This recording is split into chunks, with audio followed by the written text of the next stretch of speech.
Salut tout le monde. Dans cette vidéo, je vais t'exposer une hypothèse. Une hypothèse. Ouais, je sais que certains vont me dire, ouais, c'est complotiste. Ok, il n'y a pas de souci, pas de problème. Mais moi, juste ta manière de penser.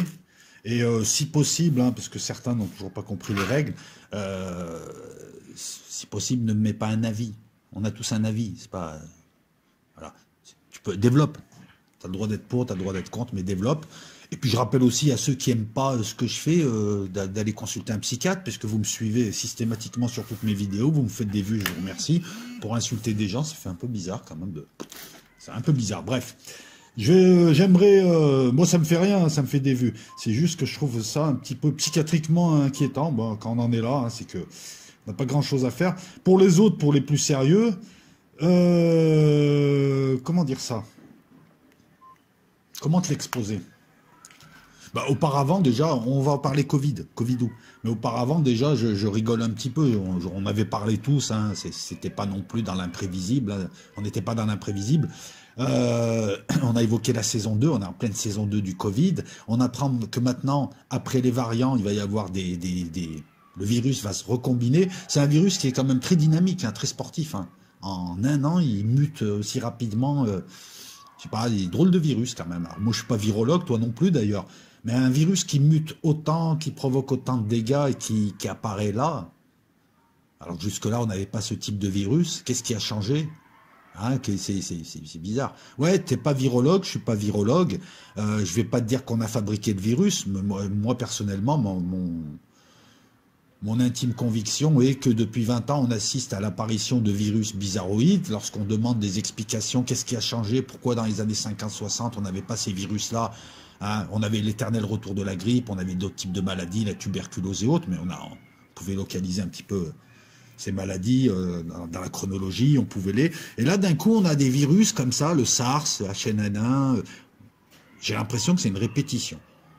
Alors, c'est juste une impression. Et là, on a un virus, tu vas voir où je vais en venir, qui maintenant, il paraît qu'il va encore recombiner, et que les vaccins ne servent à rien. Donc les mecs qui vendent des vaccins, ils doivent se frotter les mains. Les mecs qui vendent des médicaments doivent se frotter les mains, puisque ça veut dire qu'on va être constamment encore sous masque, sous couvre-feu, confinement, déconfinement. Et que, bon, d'ailleurs, lorsqu'on voit la stratégie vaccinale en France, hein, même ça, ils l'ont raté. Je suis pas le seul à le dire, hein, parce que même l'opposition commence à se réveiller, enfin, pour dire des trucs timidement. Hein, c'est un drôle de virus. Et il y a de drôles de mesures qui sont faites. Encore une fois, je ne fais que répéter ce qu'on entend à droite à gauche et ce qui se dit maintenant officiellement, à savoir que c'est un gouvernement de merde. Tout ce qui touche, il le transforme en merde. Quand les gens me disent, mais qu'est-ce que peut faire le gouvernement? Ben, tu sais que depuis l'an dernier, ils enlèvent des lits de réanimation. Ben, je sais pas, à un moment donné, il va falloir à un moment donné te poser réellement des questions, prendre les faits un à un et de voir les bizarreries, quoi. Voilà. Ils enlèvent des lits de réanimation pour dire ensuite qu'ils en ont pas, et donc il va falloir confiner. Donc on est dans la mesure de police. Hein. Et je te rappelle qu'ailleurs, ils procèdent différemment pour lutter contre le Covid. Donc pareil, les lobotomisés qui viennent insulter, toi t'en sais rien, ben toi t'en sais rien non plus. Demain, ils vont te mettre une plume dans le fion, tu vas la mettre aussi. Non, mais au bout d'un moment, faut arrêter, quoi. On est géré par des crapules qui font n'importe quoi et qui font rigoler tout le monde, parce que même lorsqu'ils veulent faire quelque chose qui peut apparaître de bon sens, c'est-à-dire, oui, la hausse des cas, enfin, d'après ce qu'ils nous déclarent, hein, parce qu'il faut voir aussi leurs critères, mais il y aurait une hausse des cas, ça va saturer les hôpitaux, ça va surcharger les services de réanimation. Ben oui, quand t'as 12 lits, quand t'as 25 lits et t'en enlèves 20, il reste 5 lits, ouais, t'es vite saturé, c'est sûr. Mais ça, bon. Ils reconfinent. Mais là, on a un truc spécial. La saison 2 va être magique, les gars. Je vous avais dit, on en aura pour jusqu'à juin. Moi, je pense qu'on en aura pour jusqu'à décembre minimum. Hein. Ben oui, personne bouge. Personne bouge. Quand il y a des manifs, il n'y a personne dehors. Personne ne fait rien. Donc, ils vont continuer jusqu'au bout. Hein. Je vous avais posé une question, et je m'étais posé une question, à savoir pourquoi les gens ne réagissaient pas. Bon, j'ai mes réponses. Hein. Après, elles ne vont pas plaire à tout le monde. La première, c'est qu'il y a beaucoup de commerces et de commerçants qui avant travaillaient à perte et qui maintenant... sans travailler, touchent autant d'argent, donc eux, les aides de l'État, ça les intéresse. Je rappelle que les gens, par contre, n'ont aucune aide de l'État et que la misère augmente. Et la deuxième chose, bah écoute, les gens, finalement, consentent à ce qui leur arrive. Ils ont des moyens légaux de réagir. Voilà, occupation des rues et autres, ils veulent pas le faire, ils font ce qu'ils veulent, mais maintenant on sait où on en est. Ces 3 dernières années, on a eu quand même des faits qui nous ont montré où on en était, au niveau de la réactivité. On s'est rendu compte qu'il n'y avait pas d'opposition, qu'il n'y avait pas de contre-pouvoir, et puis que la population, de toute manière, s'en battait tant que les frigos étaient pleins, tant que, voilà, les gens, finalement... Alors, il y a tout un tas de gens qui se sont dit, on va pas faire les révolutionnaires, et qui eux, font leur vie à leur petite sauce en essayant de pas être trop gênés par le confinement, le masque. Voilà, tu as toujours des imbéciles qui viennent te faire la leçon quand t'as pas de masque dehors. Lors des charges, ils peuvent se la mettre où je pense. On en arrive à ce confinement. Ils viennent maintenant de créer le confinement des confinements avec couvre-feu. Et c'est ça. Excuse-moi, il sert à quoi le confinement dans les 16 départements? Bon, moi, je suis pas pour les confinements. Je pense qu'il y a d'autres mesures à prendre, notamment augmenter les capacités hospitalières. C'est vrai, l'argent qu'on donne, il va où, là? Il va dans des banques, il va dans les industries qu'on va vendre aux USA, où on aimerait, on paye des impôts. Moi, je paye des impôts, j'aimerais qu'ils aillent à l'hôpital. Déjà, c'est la première des choses. Mais là, ils confinent des gens qui peuvent être toute la journée dehors, tant qu'ils sont à 10 km de chez eux. En gros, ils sont déconfinés, les gars. Et le soir, ils peuvent sortir, mais il y a le couvre-feu. Bon, le soir, ça fait longtemps que les gens sortent plus, c'est ville morte. Mais tu confines des gens en leur laissant la possibilité d'être dehors, donc ils vont contaminer pareil, en admettant qu'ils contaminaient déjà. Mais c'est quoi ces logiques? C'est quoi ces mesures? Je pense qu'avec le gouvernement Macron, on va avoir la totale. Et puis comme il n'y a personne en face, voilà, comme les gens sont apathiques, c'est pas une critique, c'est un constat. Je constate juste, en fait, ce qui est intéressant, c'est pas encore une fois, pour les gens intelligents, hein, les autres, je peux rien faire pour vous. On n'est pas là pour accabler des gens, on est là pour constater des choses et pour se rendre compte que finalement, on est livré à nous-mêmes et nous ne sommes pas un pouvoir et il n'y a aucun pouvoir qui nous protège réellement. Prenons le cas, voilà, on a vu Astra, c'est extra. C'est un vaccin dont même le personnel hospitalier ne veut pas se faire vacciner avec le vaccin Astra. On te cache tout un tas de choses. Heureusement qu'il y a des pays qui, eux, utilisent... Alors là, on n'utilise pas le principe de précaution en France. Il faut obliger le gouvernement Big Pharma à arrêter la vaccination. Et on voit tout de suite le Premier ministre cavaler pour dire non, mais ça ne craint pas. T'es à croire que les labos l'ont payé. Il y a des pays comme la Norvège, il y a des pays européens qui ont stoppé ça parce que Astra, c'est pas une quarantaine de thromboses, c'est tout un tas de problèmes dans tous les pays. Je t'invite à vérifier par toi-même, hein, si tu sais encore cliquer sur YouTube. Je te demande pas de te déplacer et tu verras que ce vaccin et le vaccin Pfizer posent problème. Le vaccin Pfizer, c'est 150 ou 200 morts dans le monde. Et on te dit non, c'est normal, ils allaient mourir. Oui, mais bon, t'allais les vacciner pour pas qu'ils aient le Covid. Et il y a tout un tas de mesures comme ça qui sont stupides. Je vais pas te faire le panégérique. Ouais, c'est comme ça qu'on dit. Pareil, tu confines des gens, mais les gens qui ont été vaccinés, pourquoi tu les confines? Ils se font vacciner justement pour éviter d'attraper la maladie, pour éviter de la donner. C'est ubuesque. Voilà, Alfred Jarry, Uburois, et toute la série des Ubu, c'est ubuesque, mais encore une fois, voilà, on se rend compte qu'il n'y a pas de... Lorsqu'on devient des consommateurs, et qu'à un moment donné on n'a plus de conscience politique, lorsqu'on vote n'importe quoi, je veux dire, ce qui nous arrive, on le mérite, voilà. Et je me mets dedans, hein, on le mérite. Les gouvernants que nous avons, on les mérite. Ce qui nous arrive, on le mérite. Ailleurs, ça se réveille. Bon, bah, apparemment, nous, on ne veut pas se réveiller. Voilà. Mais je ne veux plus entendre quelqu'un parler de guerrier, de révolution, parce que j'ai l'impression que la révolution, certains la font sur YouTube, quoi. Hein, dans la position du consommateur de vidéos, quoi, qui vient prendre sa dose de... Voilà, c'est tout la réalité. Que les gens se réveillent ou pas, c'est pas mon affaire. C'est un constat, c'est pas une critique. Je me rends compte que les gens, avec un peu de baratin, on peut leur faire n'importe quoi sans qu'ils se posent des questions élémentaires. T'en as même qui viennent t'insulter. Bon, ça hein, t'as quelques demeurés qui viennent t'insulter, qui comprennent pas qu'un virus à l'air libre, ça meurt, que voilà, et puis ils te sortent des liens bidons qu'ils comprennent même pas. Ça me fait rigoler, hein, si c'est pour troller. Voilà, je m'aperçois qu'en fait, les plus gros révolutionnaires que nous avons en France, ils sont sur YouTube. C'est ça la réalité. Non, mais c'est ça. Voilà. T'as beau adopter des postures comme un gosse de 15 ans, te prendre pour un guerrier. Moi, je vois les Allemands qui sortent faire le coup de poing, je vois les Hollandais qui sortent. Tu vois, je prends des comparaisons. Je compare avec ce qui est comparable, c'est-à-dire d'autres pays européens avec le même niveau de vie, hein, qui, eux, savent défendre leurs libertés fondamentales. Nous, on a un gouvernement, c'est pas moi qui le dis, petit youtubeur, moi je le constate, mais les hommes politiques d'autres pays, des instances gouvernementales, même l'OMS se pose des questions sur la manière dont est gérée la crise Covid en France. Donc un conseil scientifique où le gars il nomme ses copains, qui décide de mesures comme ça, mais même si tu as envie d'être confiné, le confinement qu'ils font là, il sert à rien. Confinement, couvre-feu.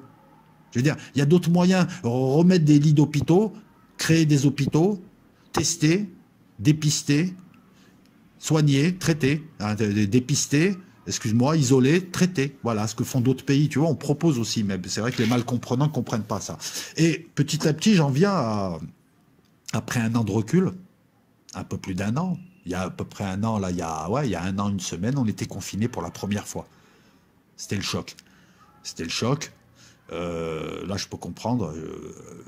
A posteriori, je peux comprendre ce choc. Bon, c'est en octobre que je comprends moins, et puis c'est maintenant, quoi, où les gars, ils font n'importe quoi, ils retirent des lits d'hôpitaux, mais t'as toujours des gens qui pensent que le gouvernement, c'est mieux que toi, et que t'as pas le droit de réfléchir. Ouais, on est le seul pays où si tu réfléchis, et tu ne prends pas la version officielle, t'es un complotiste, t'es un antisémite, et ceci, t'es cela. Voilà, c'est comme ça maintenant. Puis t'as des blaireaux sur YouTube qui utilisent ce type de truc. Moi, c'est ta liberté. Moi, personnellement, le couvre-feu ne m'affecte pas. Je vous ferai une vidéo bientôt en plein couvre-feu devant la mairie de Marseille. Hein, je porte pas le masque et je vais vous dire un truc ici. Nous croisons la police entre hier et aujourd'hui, non, entre avant-hier et hier, j'ai croisé 5 fois la police face à face. Ils m'ont pas emmerdé parce que les policiers à Marseille en ont marre d'être pris pour des surveillants. Ils sont engagés dans la police pour maintenir l'ordre public. Ils se retrouvent à devenir une milice d'un gouvernement complètement pété, de gens qui n'ont jamais travaillé de leur vie, qui sont en train de détruire le pays, et il n'y a personne en face. Hein. Où est l'opposition? Où sont les corps? Les syndicats font des timides manifestations, il y a 400 personnes. La loi sur la sécurité globale vient de passer. Bref, on a un peu de recul là. Donc je vais émettre une hypothèse. Tu prends pas. Voilà, sachant que voilà, si c'est pour me sortir tes conneries de consommateurs de vidéos, sache que les commentaires sont préapprouvés. Je vais faire passer maintenant des gens, même si vous n'êtes pas d'accord avec moi, des gens qui sortent quelque chose d'intéressant pour que les gens qui viennent après coup lire les commentaires apprennent des choses. Voilà. Alors, la question, elle est simple. L'an dernier, à la même époque, nous avions, et nous l'avons toujours, heureusement, le professeur Raoult, qui est un médecin renommé, réputé, un spécialiste, qui vient encore d'être honoré par ses pairs à l'étranger, parce qu'en France il se fait insulter, qui s'est élevé contre le traitement fait au Covid et surtout à ceux qui sont touchés par le Covid. Il a proposé un protocole. Bon, les mal comprenants sont tombés dans le piège de Gillette sur Gisphère. Les mal comprenants sont tombés dans le piège, mais non, mais son protocole ne marche pas. C'est sûr que quand tu appliques son protocole à moitié et que tu mets 10 fois plus la dose, oui, c'est sûr que ça marche pas. En attendant, le protocole Raoult et des protocoles équivalents sont utilisés dans 135 pays. Il y a des études dans beaucoup de pays scientifiques. Qu'est-ce qu'on entend? C'est des scientifiques. Mais non, c'est des Turcs. C'est des Thaïlandais. Ça veut dire qu'eux, ils n'ont pas de scientifiques et que toi, tu es le meilleur. Encore une fois, cette arrogance de gens qui... Il y a le protocole Raoult, c'est-à-dire un antibactéricide, et l'hydroxychloroquine, ouais, c'est ça. Il y a des protocoles qui ressemblent aussi, ça marche hein, dans plein de pays. Hein. Moi, c'est pas on me l'a raconté, c'est moi j'ai des gens qui me disent voilà comment j'ai été soigné, c'est le protocole du médecin marseillais, voilà que ce soit au Bled ou ailleurs dans tout un tas de pays, ça a sauvé des vies quand c'est appliqué au bon moment. Et voilà. Au nom du principe de précaution, là, on a vite arrêté l'hydroxychloroquine parce que ça vaut pas cher pour proposer d'acheter du remdesivir qui tue les reins au final. On a ce docteur donc qui s'est élevé et on a assisté à une tempête médiatique qui lui est tombée dessus de gens qui avaient la télé pour eux. De toute façon, c'est une bande, hein. Ils se nomment entre eux, ils sont potes entre eux. La télé qui leur a donné droit au chapitre, qui se sont permis des minables, comme Siemens, un médecin qui n'a jamais exercé, qui passe son temps à faire le beau à la télé, des Cohen-Bendit, je veux dire, il est médecin Cohen-Bendit, qui se sont acharnés, comment il s'appelle, Antoven, tes philosophes bidons, qu'est-ce que tu viens parler de médecine, toi, qui se sont acharnés sur un type qui l'ont traité comme un moins que rien. Et qu'est-ce que ça a donné? Ça a donné, encore une fois, de la binarité. On a créé un superbe leurre. On a créé la binarité. Il y a eu les pro-Raoult, les anti-Raoult. Les anti-Raoult qui n'allaient pas chercher plus loin que le bout de leur nez, c'est-à-dire TF1, ouais, mais ils ont dit que son protocole, il marche pas. Mais c'est les voleurs qui veulent t'entuber, qui te disent que le gars qui veut te sauver, c'est pas un sauveur. Réfléchis à ça, je sais pas. C'est-à-dire, avec 3 neurones, tu comprends que ces types, regarde, ces types te mentent, t'arnaquent. La télé passe son temps à dire des conneries, c'est toi qui me le dis. Et là, tu as envie de les croire. Tu reprends un argument de la télé. Moi, je t'invite à aller voir les études scientifiques, je t'invite à te faire une idée. Tu as Internet, quand même, il y a Internet maintenant depuis 30 ans. Tu peux aller chercher. Bon, apparemment, c'est compliqué de chercher avec un moteur de recherche, c'est compliqué de lire des études, c'est compliqué d'interroger des gens. Voilà. Mais bref, donc on a créé les pro-Raoult, les anti-Raoult, etc. En attendant, ici à Marseille, on a très très peu de morts. Et je peux te dire que l'IHU, ça tourne bien. Je suis allé me faire tester parce que je devais aller à Grenoble, je suis allé me faire tester, ça a pris 15 minutes. Et je peux te dire que les gens, voilà, s'il y a des problèmes avec l'IHU, celui-là n'en est pas un. Et c'est là où on s'est tous fait avoir. Et c'est là où le système est fort. Alors attention, je vais te le dire bien, clairement. Le professeur, je ne suspecte pas le professeur Raoult d'être complice de la manœuvre. Je pense qu'il a été victime de la manœuvre. On a laissé ce professeur s'exprimer, ils lui sont tombés dessus, ils ont fait leur show, Macron est descendu le voir, tu te rappelles tout ça? Si le gouvernement avait voulu faire taire le professeur Raoult dépend de l'IHU, il y avait 10 000 moyens de le faire taire. Mais on a créé une polémique idiote, stupide, injuste, pour créer un clivage entre les pro-Raoult et ceux qui gobent tout ce qui est du gouvernement, sinon t'es complotiste. On se dit, ben, les gars, posez votre cerveau à ce moment-là. Branchez-vous. Prise USB dans le fion, prise USB directement sur le site du gouvernement, tu prends les infos, et puis voilà. Et continue à traiter de complotistes les gens qui essayent de réfléchir intelligemment. Je dis pas qu'il n'y a pas des complotistes, mais les gens qui essayent de réfléchir intelligemment dans ce pays se font insulter par des gens qui ont plus de cerveau, quoi. Donc on a créé une embrouille. Et on a tous foncé dessus. Je suis un pro-Raoult, il y en a qui jouaient les Gaulois, et les Gaulois, ils étaient à Alésia et à Gergovie, hein. Ils n'étaient pas à Carrefour dans les manifs, hein. Quand on joue les guerriers, il faut faire la guerre quand il y a la guerre. Voilà, c'est pas sur YouTube que tu fais la guerre. Voilà. Je te dis ça comme ça parce que on a un certain nombre à faire ce qu'on a à faire et on le fait dehors. Et sans YouTube, on a compris ce qu'était YouTube, hein. C'était juste une nouvelle télé pour consommateurs beaufs qui pensent faire la révolution assis le cul sur leur canapé, qui sont incapables de quoi que ce soit, même pas de réfléchir. Je suis désolé de le dire, mais c'est une réalité. Ne te sens pas concerné, il n'y a pas que ça, bien évidemment. Mais le système, je vais t'expliquer la manip. C'est ce qu'on appelle le leurre. C'est une des techniques de l'Empire. Du nouvel ordre mondial, de qui tu veux. Moi, j'appelle ça l'ordre établi. Enfin, surtout les crapules qui se sont emparés de l'ordre. En nous précipitant vers cette polémique, on n'a pas pensé à ce qu'il fallait penser. C'est-à-dire qu'entre janvier et mars, on n'a pas posé les bonnes questions. Hein, moi, je suis pour Raoult. Toi, t'es un complotiste.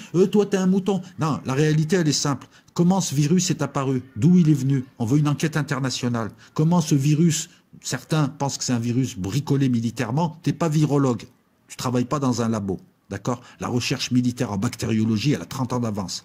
Alors qu'on puisse pas fabriquer un virus, ça, je te laisse le dire, qu'on puisse modifier des virus et créer des virus comme ça c'est une possibilité qui existe depuis 20 ans. C'est un sujet que je connais un petit peu, voilà, c'est tout. Voilà, je suis pas allé voir une vidéo YouTube, donc ne viens pas me dire oui, on peut pas, pourquoi on peut pas, hein, on peut pas. Ça fait 50 ans qu'on prépare des virus de combat. Ça fait 50 ans qu'on prépare tout un tas de virus qui peuvent affecter tel ou tel type de population selon certaines caractéristiques. Alors s'il te plaît, là encore une fois le sujet est vaste, je vous laisse découvrir et dépasser un petit peu le internet classique pour aller voir sur des sites sérieux, je te parle même pas de sites d'amateurs, pour aller voir que la recherche militaire est en avance.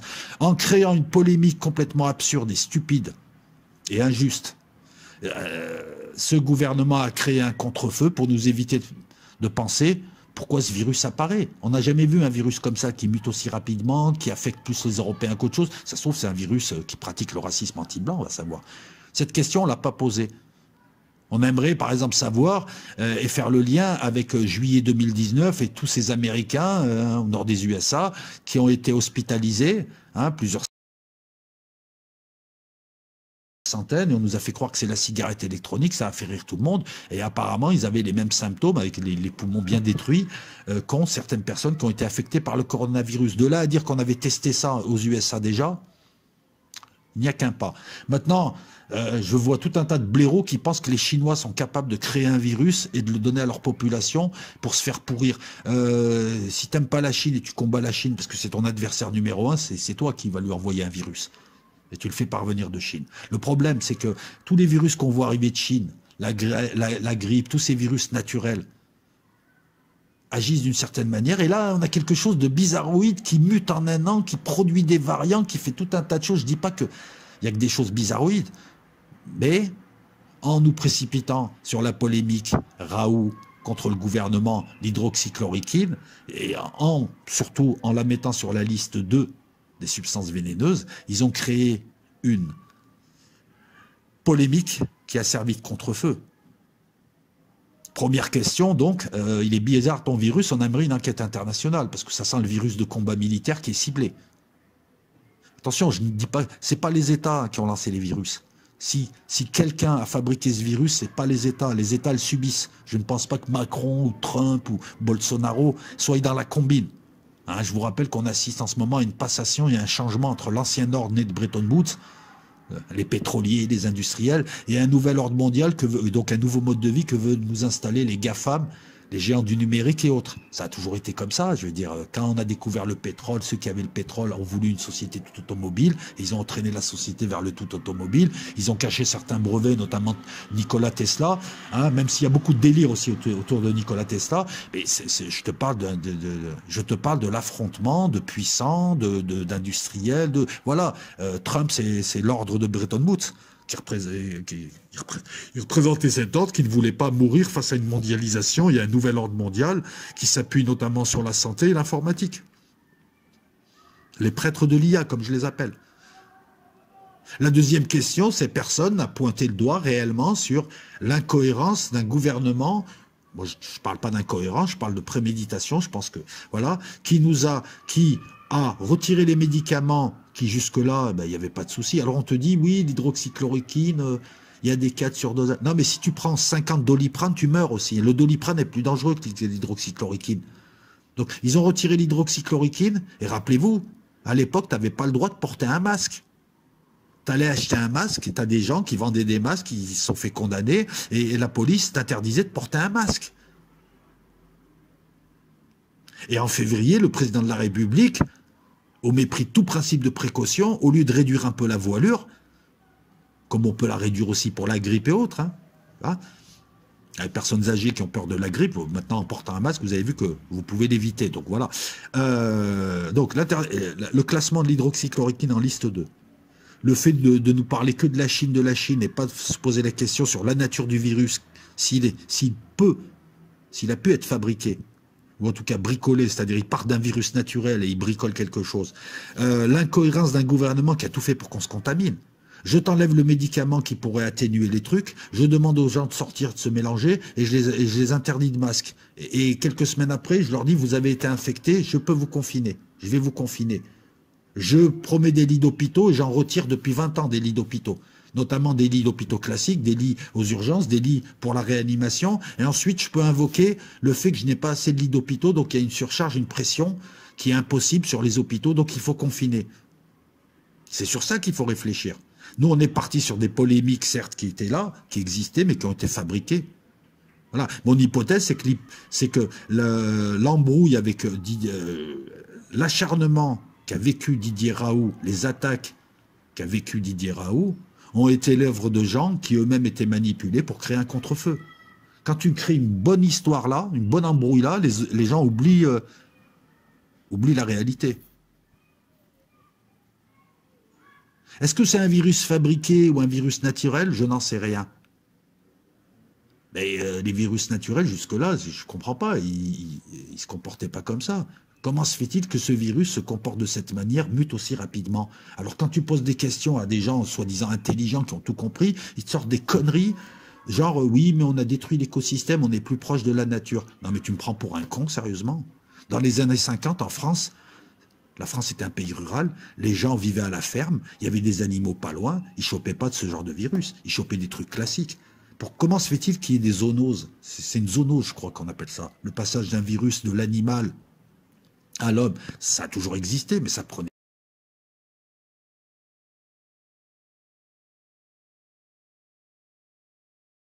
du temps. Comment se fait-il que ce virus, qui ressemble à un virus de combat, apparaisse, mute, un virus dont la virulence a été réglée pour pas trop tuer, on n'a pas voulu de la peste non plus, mais on a fait en sorte qu'il soit très incapacitant. Il tue, hein, ce virus. Non, parce que tu as encore des gens qui me disent que le Covid n'existe pas. Ça, je ne peux pas faire grand... Mais les gars, tous les hôpitaux du monde, tous les médecins du monde, tous les chercheurs du monde nous mentiraient. Non, mais réveillez-vous. Le problème, c'est qu'en partant comme ça, vous faites le jeu aussi. Encore une fois, vous faites le jeu de ceux qui nous racontent des conneries. Voilà. On est pris entre de vrais complotistes qui balancent n'importe quoi. L'autre qui va te dire que c'est les sionistes, l'autre qui va te dire que c'est Trump qui l'a fabriqué avec son fion. Je suis désolé de parler comme ça. Mais quand on a affaire à autant de bêtises, à un moment donné, il faut réfléchir. Donc arrêtez de me dire que le virus n'existe pas. Encore une fois, parce que vous faites le jeu inconsciemment des gens qui appartiennent à plusieurs pays et qui veulent nous engager dans la voie du numérique, qui veulent nous engager dans un mode de société où on détruit les commerces. Le grand reset, Karl Schwab, Bill Gates. Explique-moi comment Bill Gates passe de l'informatique à la santé. C'est son violon d'ingre, la santé. En 20 ans, il a fait main basse sur l'OMS, lui, son alliance Gavi, sa fondation bidon, là, Bill et Melinda Gates, et derrière eux, on sait qui c'est qu'il y a. Hein, on sait qui c'est. Ce mec-là a réussi à faire l'alliance entre l'informatique et Big Pharma. Tiens, c'est bizarre, c'est les deux piliers de la nouvelle société. Une société où tu seras dans une case, on te donnera un revenu universel, hein, tout te sera livré, tu seras devant ton écran, tu seras divisé hein, par rapport aux autres, tu seras dans ton alcôve, on te donnera ce qu'il y a de donné et on te donnera des pilules. Une société d'abondance télévisuelle, d'abondance de conneries, mais tu seras enfermé chez toi, donc tu ne seras plus libre, on aura détruit les petits commerces, on aura retiré toute velléité d'indépendance aux petits commerçants et à ceux qui se démerdaient. Voilà vers où on va. Je te parle ni de lézards, ni d'Illuminati, ni de complot sioniste, ni de roule, de Afrit, ni... Je te parle de choses naturelles, tout est là. Voilà. L'hypothèse, elle est simple. Est-ce que la polémique engagée par le gouvernement et tous ces larbins télévisuels et autres, et ces pseudo-écrivains, ces pseudo-philosophes, est-ce que ce n'était pas un contre-feu pour nous éviter de nous poser les bonnes questions, à savoir, il est bizarre ce virus, est-ce que ça ne serait pas une création militaire? Est-ce que quelque part, il n'y aurait pas un lien avec les drôles de symptômes qu'avaient au poumon les gens qui ont été hospitalisés par centaines aux USA en juillet 2019? Qui a intérêt à balancer un tel virus? Sûrement pas les gouvernements. On est d'accord, sûrement pas les gouvernements hein, qui le subissent, on le voit, dans tous les pays ils le subissent. Quel est l'objectif, cui bono, etc. C'est tout. Nous, on en est là encore aujourd'hui à essayer de convaincre des malcomprenants que l'hydroxychloroquine, il suffit juste d'aller voir dans des autres pays, tu as Internet, il suffit d'aller voir les études pour voir que l'hydroxychloroquine plus un antibactéricide, où tu vois là, à l'heure où je te parle, tu vois, ils sont en train de nous refaire le même coup avec l'ivermectine. Alors, je vais taper le nom pour bien ivermectine. Ouais, ivermectine.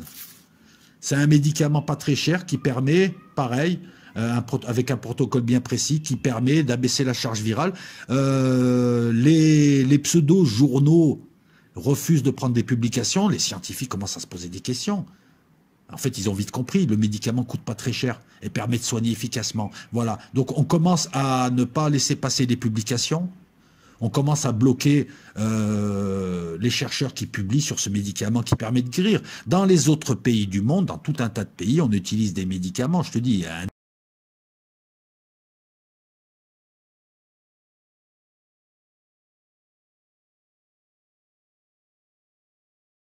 équivalent de l'hydroxychloroquine, voire de l'hydroxychloroquine d'un côté, et un antibactéricide. On les applique lors de la première semaine, voire en prévention. Et ça atténue, je dis pas que les gens guérissent tous, mais il y a moins de morts, ça atténue. Voilà, il y a des études qui sont faites. Voilà, nous, on en est à essayer de convaincre les gens de ça, parce que maintenant, c'est, voilà, je donne mon avis et je veux pas en démordre, alors que non, tu peux donner un avis, là, je suis quelque part aussi, je te donne une hypothèse, je te donne un avis, mais je te demande de travailler dessus, pour qu'on travaille ensemble. Le but de la vidéo, c'est de travailler ensemble sur ça. Si tu arrives, tu me dis, écoute, moi je travaille dans un laboratoire, je m'y connais un peu en virologie, je suis à l'INSERM, non, ceci c'est faux, ceci c'est vrai, ceci c'est possible, ceci... Voilà, moi j'aimerais bien avoir une discussion. Moi je veux que cette vidéo-là serve de base à une réflexion globale avec les gens intelligents, et Dieu sait qu'il y en a sur ma chaîne aussi qui me suivent, et que chacun exprime un peu son opinion, surtout si c'est des spécialistes. Alors à ce moment-là, ce sera plus qu'une opinion pour me dire si ce scénario-là est crédible ou pas. Maintenant, la vérité, on l'a pas. Ah, peut-être que oui, peut-être qu'il y a des zoonoses, peut-être d'un coup. Mais quand on me dit non, c'est parce qu'on détruit l'écosystème. Oui, on est en train d'accomplir la 6e extinction de masse. Ça dure quelques siècles. 95%, je crois, des espèces disparaissent.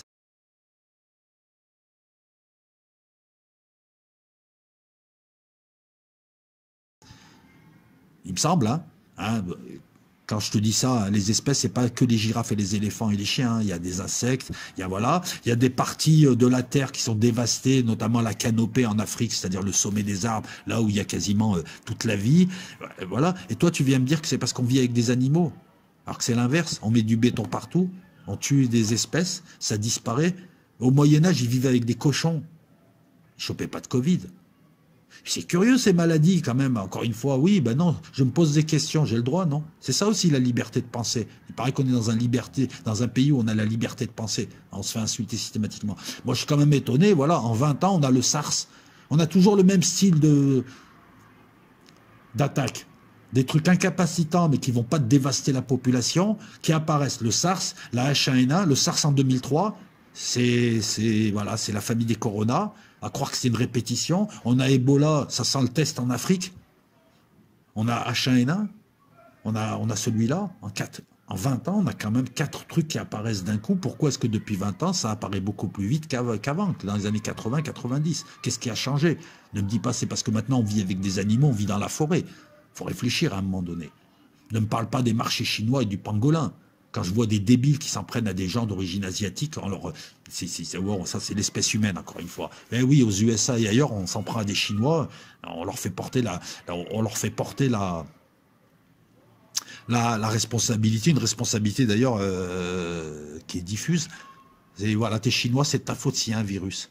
Bon, c'est un peu stupide. Voilà, posez-vous la question, c'est une hypothèse, tu prends pas, mais je voulais l'exprimer, puis je voulais pas faire une vidéo pour parler des dernières mesures du Covid, puisque je pense que je voulais apporter quelque chose qui innove, une valeur ajoutée à la vidéo, et j'aimais cette hypothèse. Avec du recul, on a un an de recul, là, on peut quand même se poser des questions sur certaines choses qui paraissent totalement illogiques, même pour un gouvernement de bras cassés, qui ne s'arrêtera pas, hein.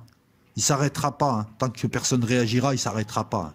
C'est-à-dire que tu risques un confinement encore en novembre, on risque la généralisation du confinement là, bon, c'est pas encore fait. Là, ils sont un peu plus prudents, ils sentent quand même que ça commence à grogner. Parce que dans beaucoup de villes, les gens sont suffisamment prudents pour pas contaminer les autres. On va pas se frotter dans des épiceries ou dans des boîtes de nuit qui sont fermées. On porte le masque là où on doit le porter.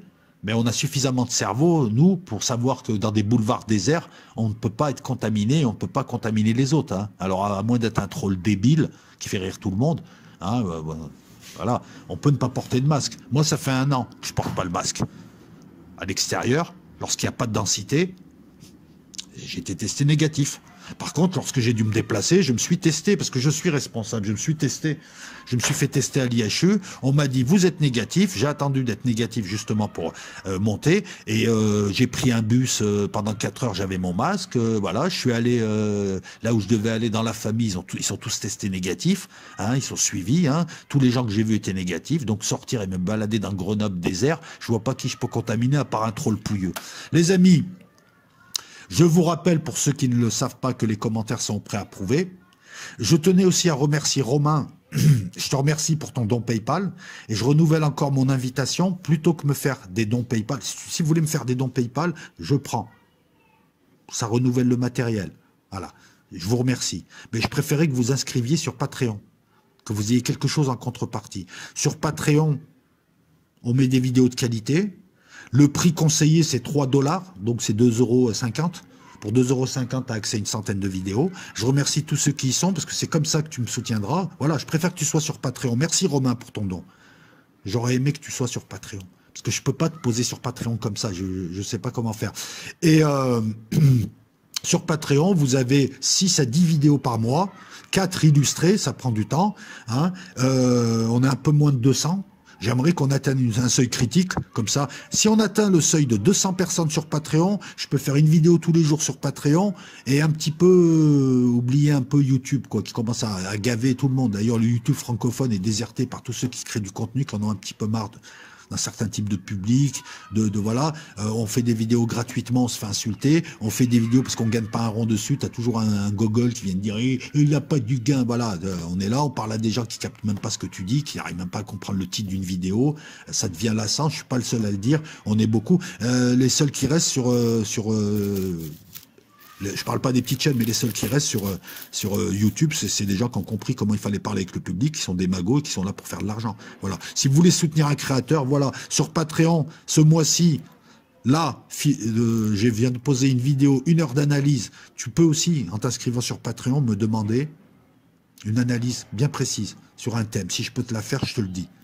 Là, hier, Dan m'a demandé une analyse, une vidéo sur une grande bataille. Ben, pour la peine, il aura deux vidéos. Il aura la bataille de France, voilà, où je vais expliquer qui étaient les trouillards, à savoir les anglo-saxons. Hein, on va faire ça, ça prendra 1 heure, 1 heure et demie. Et je lui ferai aussi la libération de Marseille. Voilà, tu auras deux vidéos. Je suis allé voir un peu les grandes batailles françaises. J'ai déjà parlé de Cameron, j'ai déjà parlé de Bir Hakeim. Je voulais parler de Narvik, mais je préfère parler de la bataille de France. Et de la pseudo-débâcle, tu vas comprendre que les anglo-saxons racontent des conneries depuis longtemps. Hein. C'est plutôt eux qui se sont barrés devant les Allemands et qui ont laissé l'armée française seule se faire encercler. Bref, donc sur Patreon, tu as accès à des vidéos comme ça. Qu'est-ce que j'ai posé récemment? Philosophie du 19e. Je fais des cycles aussi. Voilà, tous ceux qui aiment l'armement, qui viennent me parler de fais-moi ceci, fais-moi cela. Bon, sur YouTube, je fais pas de vidéos. Sur demande.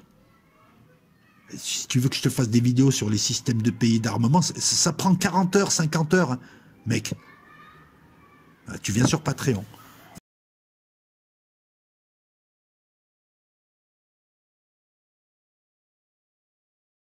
Venez sur Patreon. Pour 3 fois rien, vous allez avoir toutes les vidéos sur l'armement, sur les défenses pays par pays, sur tout. Voilà. T'as tout sur Patreon. YouTube, je mets des vidéos quand j'ai envie. Là, on est dans un cycle blindé. On est dans un cycle blindé, il y a les 2 premières parties qui ont été posées, la 3e vidéo qui arrive, ça va être les véhicules blindés français depuis l'apparition de l'arme, qui est le blindé, hein, blindé et cavalerie. En 43, il me semble, ouais, c'est en 43, c'est Giraud qui est le général Giraud qui a créé ça, voilà. Voilà, donc je t'ai tout dit, hein, l'hypothèse, etc., etc.